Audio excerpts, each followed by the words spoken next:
لا تنسوا الاعجاب بالفيديو والاشتراك في القناة تشجيعا لنا لنستمر بنشر المزيد إن شاء الله.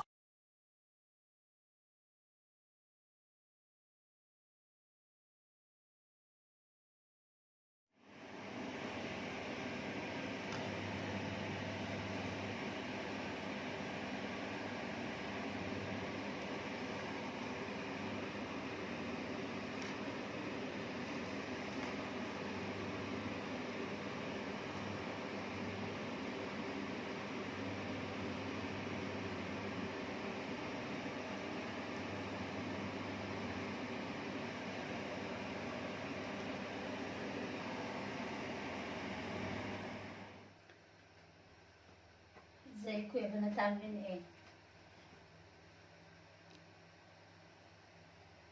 اللهم صل وسلم كده على سيدنا محمد الاول.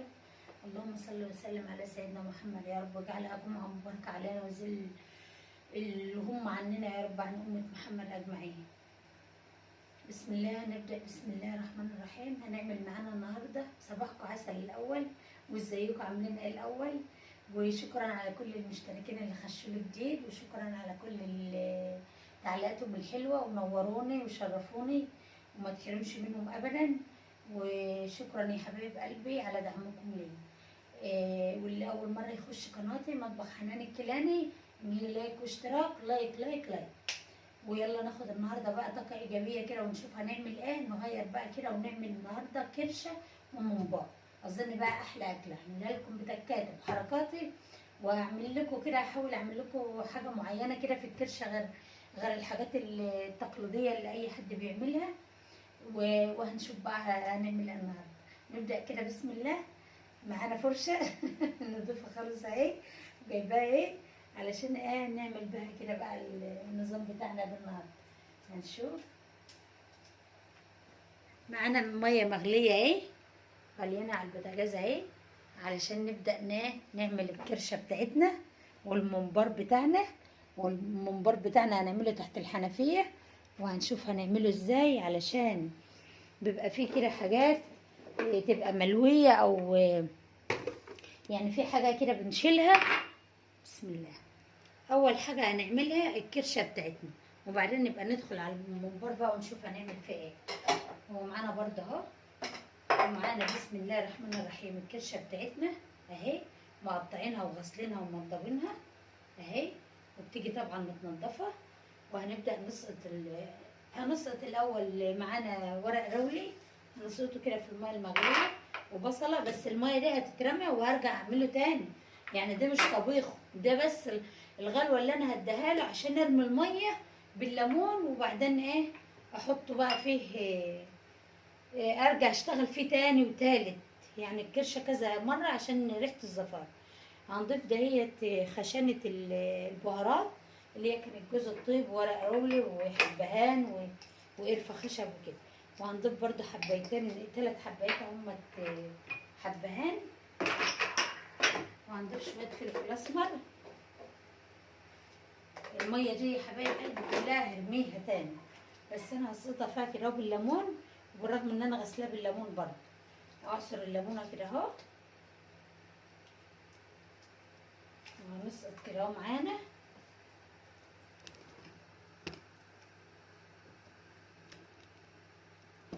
زي ما انتم شايفين اهو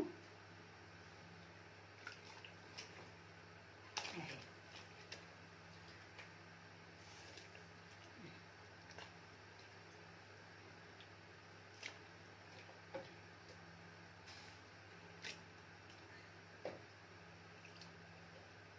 تاخد غلوه او غلوتين ونقوم رامينها، تبقى شايله بقى ريحه الزفاره، اي وسخ فيها نرجع نغسلها تحت الحنفيه بالفرشه بتاعتنا تاني، ونوضبها. نرجع نعمل لها خلطه نحطها على البوتاجاز عشان تستوي فيها، تبقى حلوه يعني بقى بطماطم وحاجات. لكن دي هنرميها عشان محدش يفكر ان انا كده طبخاها كده وخلاص. هنرجع بقى نشوف الممبار بتاعنا اهي. معانا الممبار اهو يا حبايبي. هنعمل فيها ايه بقى الاول خالص. هي معانا جايه كده جاهز. شايفين العرق اللي في النص ده كده، احنا هنشيله عشان لو ما شلناهاش بعد ما تستوي هتلاقيها عامله معاك كده، هتلاقيها ملويه كده ومعوجه كده. احنا مش عايزين بقى العوجه دي، عايزينها تبقى حلوه كده وجميله اهي. في ناس كتير ما تعرفش دي، في ناس كتير ما بتشيلها اهي. شايفين اهي؟ تعملي بصوابعك كده اهو وتطلعها كده كده. لو اتقطعت منك ترجعي تبص عليها وتقطعها تاني كده اهي. ده هي بقى بتدينا، بتبقى جامده، ومهما تسويها ما بتستواش اصلا. شايفين اهي؟ ده كده بنشيل. وهنقوم عاملين ايه بقى؟ هنقوم عاملينها كده باي خشبه عندك. شايفين حته في الاول اهي شلت، مش الدهن ده، حته رقيقه كده شفافه خالص. هنعمل كده اهو بالخشبه ونزقها كده علشان ايه؟ نعرف نقلبها ونطلعها كده اهي. هنغسلها لسه بقى ونتكات وحركاته معاها، بس انا بوريلكم اللي احنا بنشيلها ايه. هنيجي اهي، بتبقى في الاول اهي، ما تجيبيش بقى كده وتقومي شايله الكتيره دي، لا، هي رقيقه خالص اهي عشان ما تشيلش الدهن منه. انا عملت بس قلت اعمل معاكم الاتنين دول عشان تشوفوا. وجهناها وحاجتها فيها زي ما هي.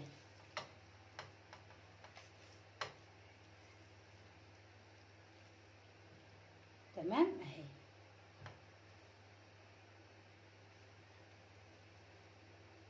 جامده ومش حلو. هنحط هنا معانا في اي حاجه،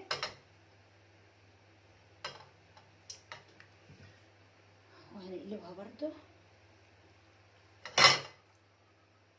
بأي عصاية عندك، بأي خشبة، بأي، لو معلقة حتى.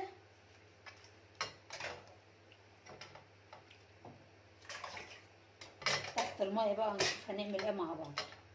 اهم حاجة الحاجات دي يا حبايبي في الممبار عشان يطلع معاكي يجيب لك نتيجة هايلة وما يبقاش وحش.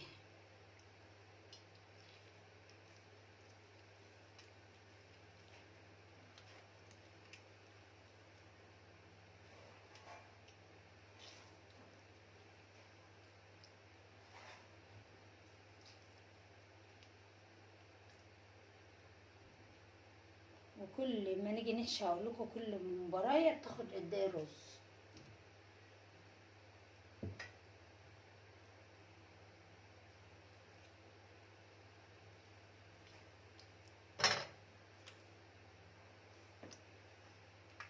امسكي بصبعك كده اهو اللي انت قلبتيه ومن اهو زقيه اهي.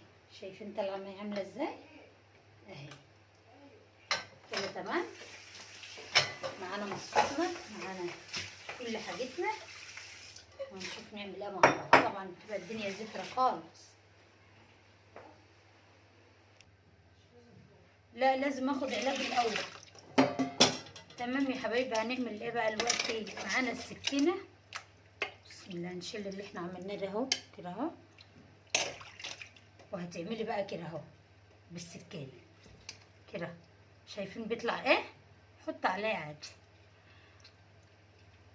هنجيب دقيق معانا برضو علشان نخشن بيه ونعمل بيه. شايفين؟ مش عايزه اكحتها قوي برضه عشان ما تبقاش رقيقه وحش. شايفين بقى؟ دي بقت شكل ودي شكل تاني خالص. هنجيب بقى الفرشه كده اهو. لو انت مش عايزه تعملي بالسكينه، فرشه نضيفه واعملها كده، هتطلع معاكي في قلب الفرشه. بس الفرشه ما تبقاش بتاع المواعين يعني، تبقى مخصصه للحاجه اهي. هعمل معاكم كمان واحده. شايفين بقى الجمال؟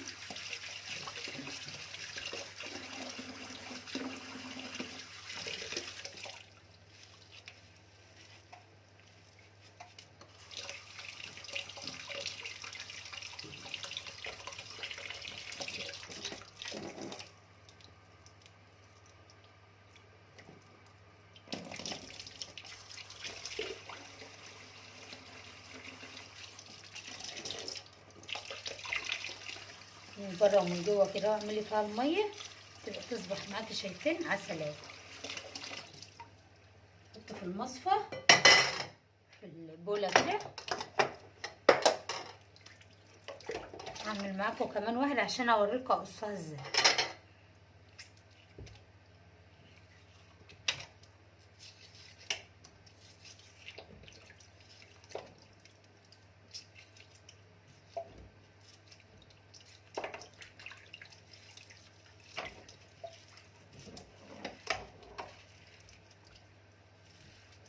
ومن غير دقيق ومن غير اي حاجه بتتعمل وبتبقى زي الفول، لان انا ببقى اجيب الدقيق برضو والفه فيها قوي كده اهو بالملح عشان يعني.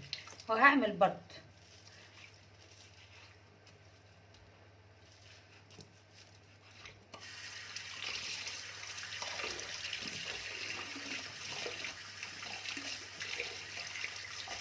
اللهم صل وسلم على سيدنا محمد وعلى ال سيدنا محمد.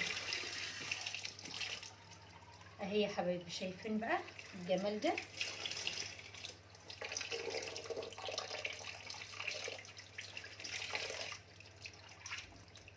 نمسك بقى المقص بتاعنا علشان السكينه مش هتعرفي تقص بيها، وهتقص كده اهو، ما تكبرهاش اهي، عشان الكبيره بيبقى شكلها رخم. يبقى كده نضفناه من بره وجينا من عملناها اهي بالسكينه، كحتناها ونضفناها، ولسه هعمل بدقيق وملح وشايفينها. علشان ما اطولش عليكم الفيديو انا عملت دول بس قدامكم كده اهو. تمام كده.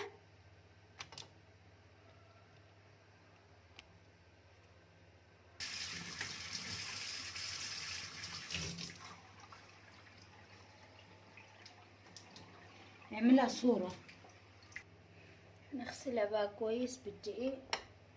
الدقيق معانا اهو والليمون وملح خشن كده اهو. وهنغسل بقى كده اهو ونعصر الليمون عليها عشان يشيل بقى ريحه الزفره دي كلها.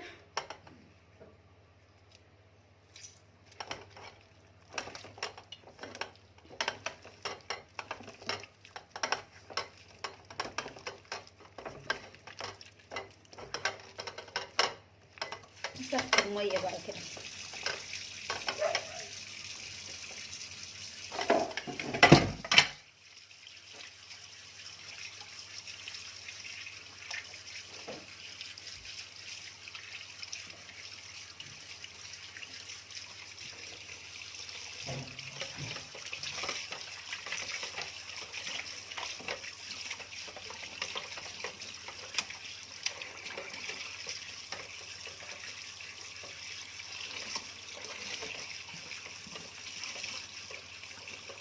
والخل طبعا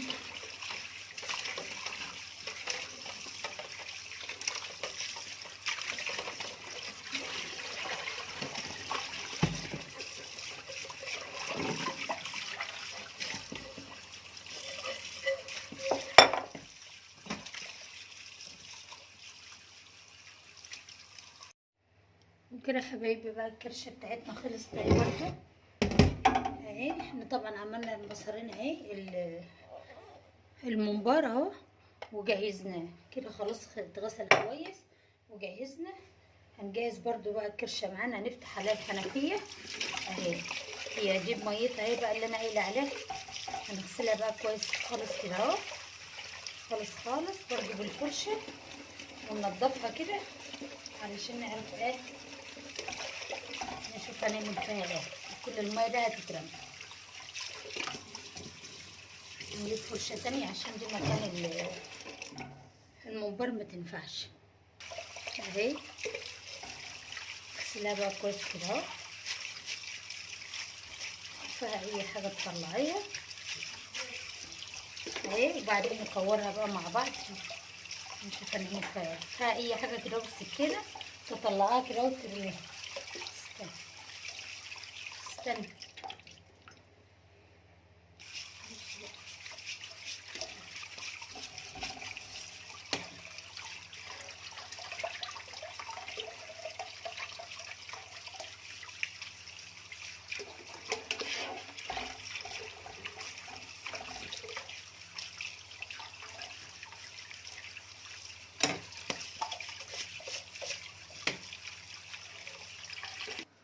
حبايبي بقى معانا حلتنا وهنحط فيها حتة سمنة كده علشان نعمل بقى الكرشة بتاعتنا.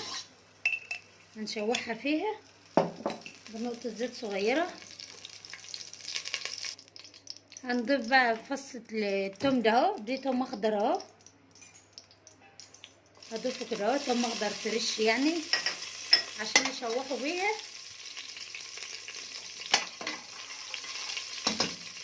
وبعدين طماطمية افركها كده اهو في قلب الطشة. وبعدين بصلة،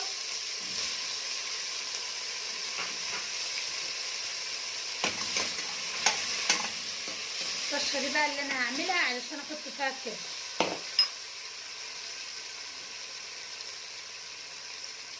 حبهان، كبابة صيني، ورق رولي، هبشر شوية جوز الطيب،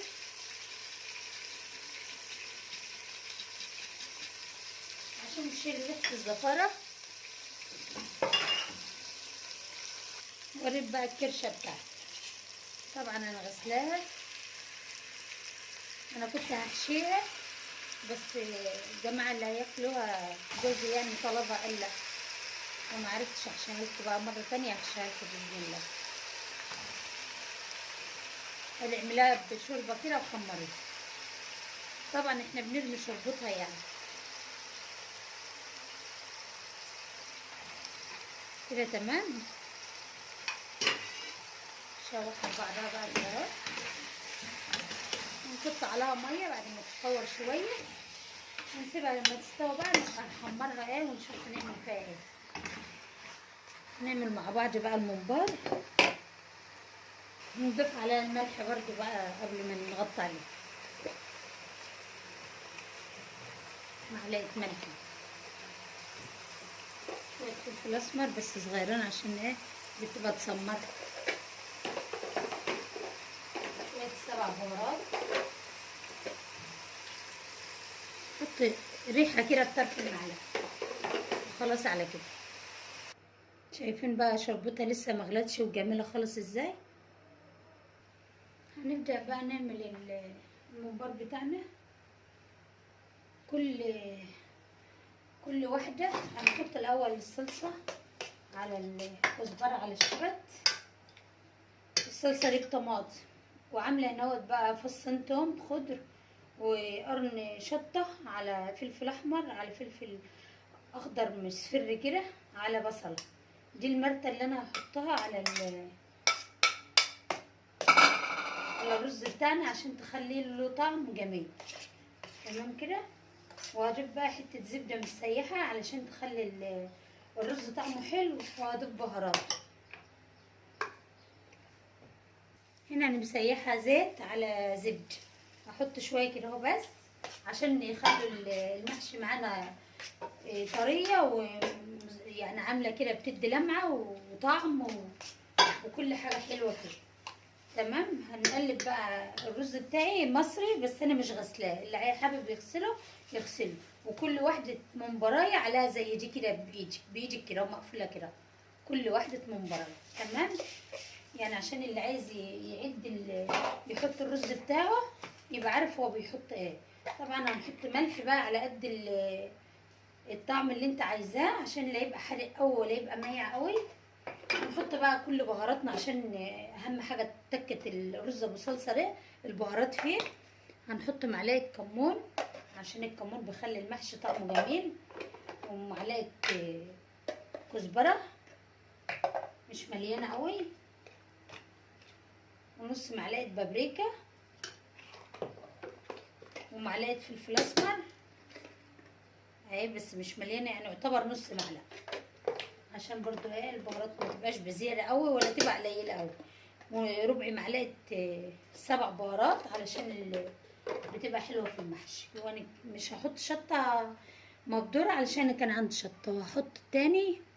طبعا انا كنت طحنه جوز الطيب على حبهان على ورق رولة على كل حاجه في دي. هحط بس ايه ربع معلقه بطرف المعلقه كده، يعني مش هكتر من ريحتها جميله جدا على كباب الصيني.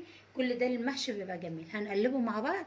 طبعا انا مولعه على ميه تغلي شايفين بقى الجمال؟ والله الريحة لو شمتوها ريحة بقى، والبصل والحاجة والفلفل والحاجات دي بتخلي الممبار بقى روعة روعة روعة، وطعمه روعة من جوه كده.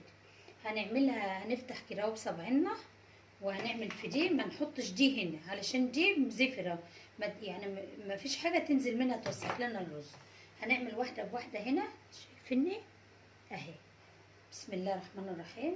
اهي تبقى سهلة معاكي وبسيطة. هتدخليها كده اهو، وايد فيها صابع كده، وصابع ماسك دي وصابع ماسك دي اهي. اللي هي رز او حاجة هيبقى في قلب الطبق اللي انت حطاه. وهقول لك بقى هحشي معاكي 2 3 كده علشان اقول لك تعملي ايه. طبعا اللي بيقعد اهو هاخده احشي بيه.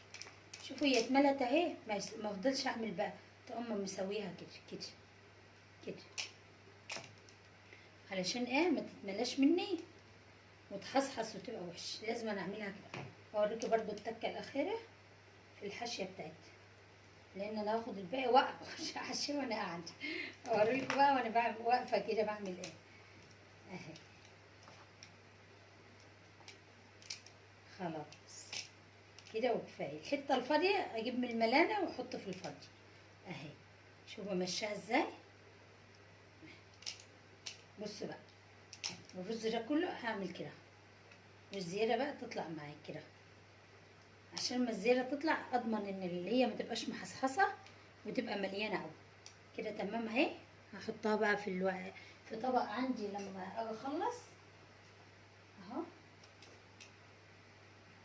بسم الله الرحمن الرحيم.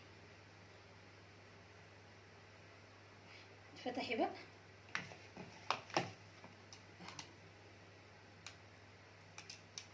اما الميه تغلي بقى تلاقيها ايه، تقومي سقطها فيها، عشان الميه الساقعه يعني ايه ممكن تفك الرز منك، لكن مغليه هتلاقيها بقى تقوم برملك الممبرايه بتاعتك، وتقوم عامله بقى متدخله ببعضها كده، رزها ما يقومش واقع بسرعه في قلب الميه. وانا مش هصفي الميه وانا بسويه ولا اي حاجه، هسيبها لحد ما يستوى خالص مني، وما تسيبوش كتير عشان ما يتهريش مني. هنعمل كده اهو، نفض ايدنا ونشوف هنعمل ايه. اهي اهي اهي. اي حاجه زايده هتطلع عشان ما تبقاش محصحص. هعمل معاكم كمان عشان ما تكون الممبرايه صغننه، تلاقي ما تستوي بقى وتكش ببعضها تلاقي شكلها حدق كده، مش تبقى جعلوصيه كبيره وحشه، شكلها وحش اصلا. طبعا الرز بيقع مني اهو، هحشي بيه برضه. متنسوناش بقى في اللايك والاشتراك حبايب قلبي، متنسوناش لايك لايك لايك. عايزين بقى المشاهدات اللي واقعه دي تزيد شويه، عايزين ننجح بيكم بقى كده وبوجودكم وحسكم معانا. شايفين البمبرايه الصغنونه اللي خالص دي؟ قشطه كده قشطه بالهبل اهي اهي. ما تقولوش ده هي فاضي، لا، ما تكش في بعضها في الميه هتلاقيها ما شاء الله. هعمل معاكم كمان اي سيركل اهو في قلب الحوض واقوم راميها.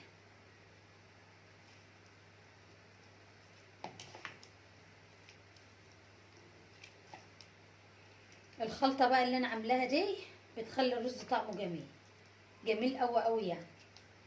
عايزه بقى عشان انا نسيت اقول لكم، تحشي كبده احشيه، عايزه تحط على الرز لحمه مفرومه براحتك. انا عاملاه النهارده كده قلتاه، بس اللي حابب يعمل يعصج لحمته ويقوم حاطط على الرز، يعصجها ببصله شويه بهارات برده كده، وقوم ضايفها بس على الرز اللي احنا عاملينه ده.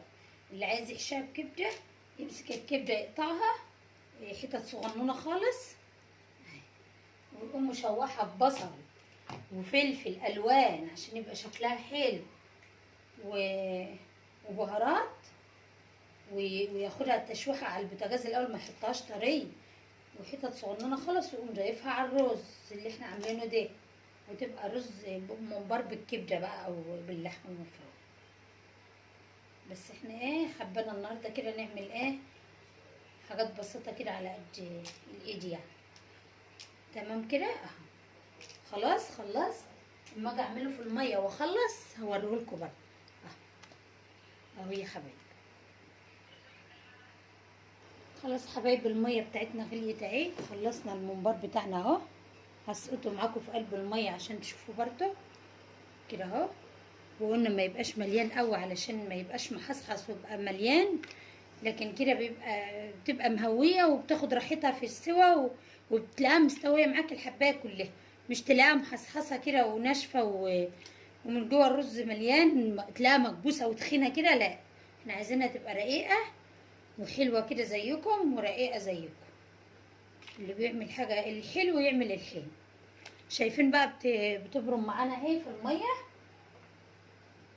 اهي. امسكيها كده وانت بتعملي تفرديها، هي كده كده بتفرد نفسها ساعة ما بتنكمش في الميه.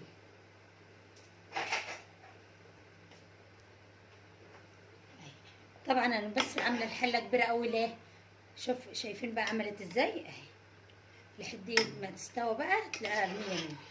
انا عامله الحله كبيره عشان ايه؟ يعني تبقى ما تفرش، تاخد راحتها في السوا، اقعد اقلبها براحتي عشان ايه تبقى حلوه كده. ما تبقاش في حله صغيره وارجع اعمل تاني. خلاص هي بتاخد زيادتها وبتطلع بقى الباقي اللي هو زي مثلا شباتة حبايه رز حاجه، بتطلعها بقى وخلاص. وعلى كده هي بقت كده ما عادش تعمل اي حاجه، تعرف تستوي معاكي بقى وتبقى جميله كده وحلوه اهي لحد ما تستوى. ونيجي نحمر بقى اوريلكم حبايبي. كده بقى خلصنا طبخناها دي وديت، وصفتها من الميه، ودي صفتها من الميه شلتها كده بالمعلقه بس، ودي صفتها من الميه بس ما غسلتهاش عشان لو اتغسل معنى طعمه هيروح. نصفيه من الميه بس وخلاص نشيله كده ونحمره بقى على كده. تمام. هحمر واوريهولكوا بقى بعد ما احمره هيبقى شكله ايه.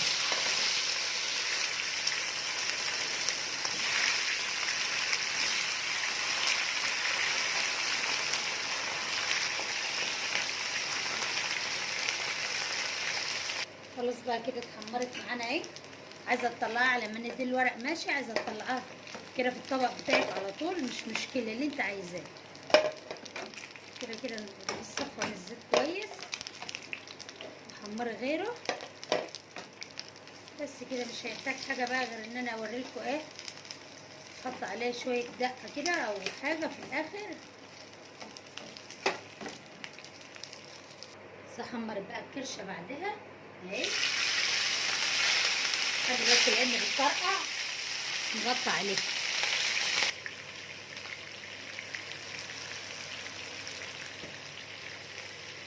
كده. خلاص خلصنا حبايبي طبقنا اهو كرشتنا والممبار بتاعنا الجميل الصغنون اهو. شوف السبوع قد ايه صغنون خالص كده زي صاحبته كده خلاص.